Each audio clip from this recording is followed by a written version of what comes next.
Hey guys, it's Paradise, and you may not know this, but there's a way to get Fire, Frostbite, and Bleed all in one build, and it deletes bosses. So if you love seeing huge damage chonks, then you need to try out this 3-in-1 Beast Claw build. When we saw that the Beast Claws were being introduced into the Shadow of the Erdtree DLC, we knew that we would fall in love with them. You see, the base moveset from them basically turns you into Wolverine from X-Men, and even the base Ash of War on the weapon is nuts, as you basically just claw around the screen rapidly, making it great for rapid hitting builds. Currently there's a lot of bleed builds for these Beast Claws, and it is for a good reason, because they excel at inflicting bleed due to the rapid successive attacks, and due to the fact that there's only 2 of them in the game. The first being the Red Bear's Claw, which is a unique weapon dropped by the boss of the Northern Nameless Mausoleum, and comes with this awesome vacuum slashing combo for its weapon skill called Red Bear Hunt. And then you simply have the Beast Claw, which is a more customizable weapon as it's infusible and ashable. When you start messing around with the infusions of the Beast Claws, you get to see some crazy stuff happening, as they scale very well in magic, strength, and most of the status affinities like bleed and cold. So we were messing around with them and found a way to create a build that doesn't feel busted, but is just straight up cool, as you get to use some of the lesser known mechanics of the game, including 3 statuses that you can inflict. But don't get it wrong, the damage on this is still busted levels of good, and it's basically the ultimate Unga Bunga build, but it is a bit more unique than some of the core meta builds going around. So let's show you how it works, and let us know if you found any other crazy builds that delete bosses,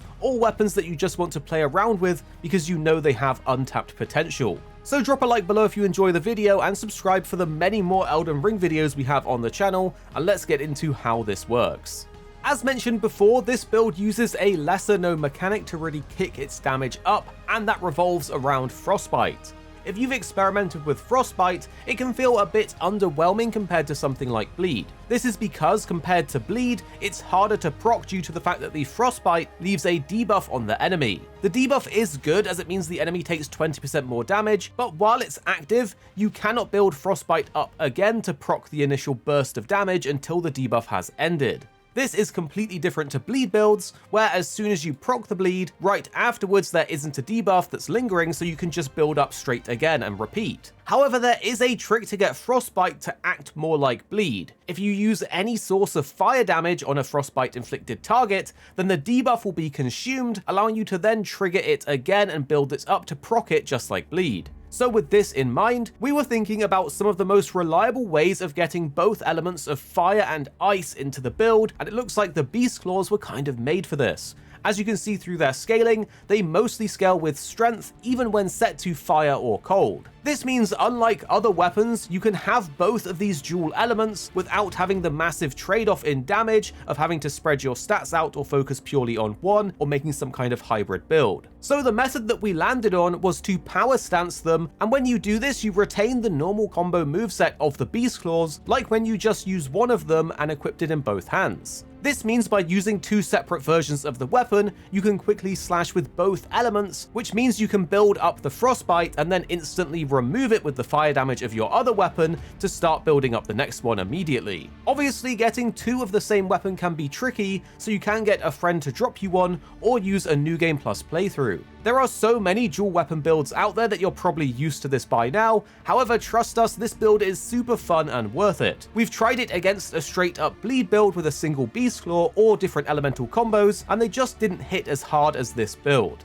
For the playstyle, you need to set up the Beast Claws so that you have one in your left hand with the fire element on it, as this scales with C in strength and E in dex. You can then use any Ash of War you want on that offhand, it doesn't really matter. For the right hand though, this is where you want to apply the cold infusion, as this arm hits more than the left arm, allowing you to build up the Frostbite faster, which is a harder status to build on enemies. We then can apply the Endure Ash of War on the right hand, as this allows you to massively boost your poise as well as give you damage reduction, so you can just Unga Bunga on enemies, build up that Frostbite super quick, and then wipe it out with the fire to rinse and repeat. But just be aware that the Endure only lasts around 3.5 seconds, and then you need to recast it. But by doing this before you go in for a barrage of slashes, you have a massive 45% damage negation, which is huge. In combat, you need to remember to use the power stance attack button, which is L1 rather than the usual R1. After this, there isn't really much that needs to be said because all you need to do is wail on enemies, unga bunga attack them,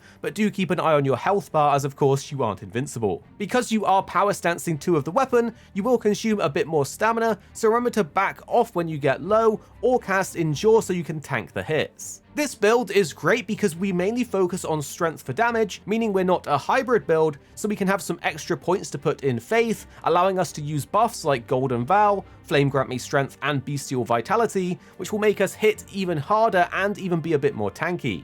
When you are focusing on bosses, what you want to do is keep the pressure up and proc as many statuses as possible to get those big chunks of damage. You're going to trigger both bleed and frostbite procs on the enemy, meaning you deal huge chunks of damage. Something else to point out though is that this works really well for your Mimic as they're actually competent in battle with the Beast Claws, even more so than some of the other weapon types, and it's actually really funny to just watch them go ham on bosses for you. On top of this, the Mimic will aid you in building up both of these statuses on the boss, so using the Mimic with this build is a win-win. Hopefully you can see just how exciting this build is as it uses a new weapon type with a bunch of unique features, but let's show you all of the items you need to make this work. You're going to need the Beast Claws, and these can be found very close to the start of the DLC, making it easy to get them if you want to try them out, or if you need a friend to drop you a second pair. All you need to do is head to the first site of grace in the DLC in the Gravesite Plains, and from here you want to head to this area on the map just to the southeast, where you'll find an NPC called Logar.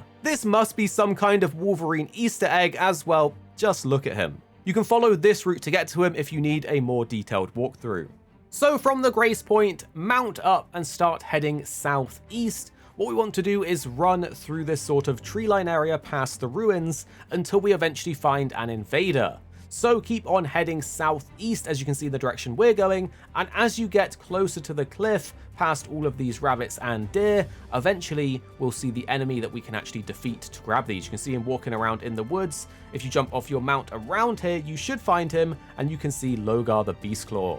Once you've taken him down, you will then receive your Beast Claws. Then we need to bring a seal, and the Clawmark seal will be great for buffing ourselves with Golden Vow, Flame Grant Me Strength, and Bestial Vitality. Let's go over the talismans, armor, and flasks. We're primarily going to focus on things that boost our core damage, and due to the Beast Claws being very fast hitting, we can lean into those successive attack buffs. So with this in mind, we will take the Rotten Winged Sword Insignia, which gives us an incrementally increasing attack buff of 6, 8, and 13%, and of course we will hit rapidly, so we will gain this bonus quite quickly. The Millicent's Prosthesis is also fantastic as it gives us +5 dex and will boost our attack power again incrementally with a slightly lower bonus of 4, 6, and 11%, but this stacks with the Rotten Winged Sword Insignia, so together this is a big bonus. We saw a comment on a previous video of ours stating that these don't stack, but they actually do, so please use them if you can together. Then we'll take the Lord of Blood's Exaltation,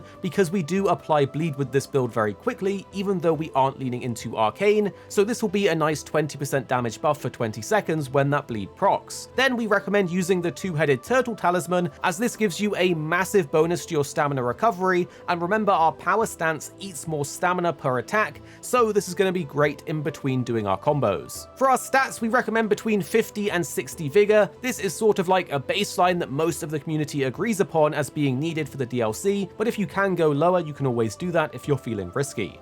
For your mind stat, we recommend between 20 and 25. This is enough to play with and use our buffs and so on. For endurance, between 20 and 25 again will be great, giving us some more stamina to play with and enough weight for our armor set. For strength, you want to juice this as high as possible, 80 is the target. For dex, you want to go for the weapon requirement, which is 12, and if you have any extra points left over, you could put them here. Absolutely dump Int and Arcane, we don't need them for this build, and for Faith, get it to 25 as this is the minimum needed for the Golden Vow buff. Slap on the White Mask, as again we proc a lot of bleed, so this will further boost our damage when those bleed procs, so this is a very good option for our helmet. And the Rakshas's armor set will boost our overall damage, which is going to be great because we are hitting quite hard with the weapon itself, as well as dealing frostbite and bleed, so this means it boosts all of our damage, not just bleed. For our Wondrous Physics mix, we recommend the Blood-Sucking Cracked Tear. This does drain your health, but gives a massive 20% attack power boost, and we hit so hard and fast with this build, it is a massive buff. Then we recommend the Thorny Cracked tier, as this boosts your attack with successive hits, and of course we are doing that, so it's a no-brainer. If you wanted to, you could always take the Viridian Hidden tier, which removes all stamina consumption, but it only lasts 15 seconds, so that's up to you if you want to use it. I would love to know if you have any good Ash of War suggestions that work well on the Beast Claws, because we were testing a bunch of them and came to the conclusion that Endure worked really well for the Unga Bunga playstyle to rapidly build statuses. But are there any other ones that you guys know works well on Beast Claws? Tell us down in the comments below. And make sure you're subscribed for more Elden Ring content coming your way very, very soon.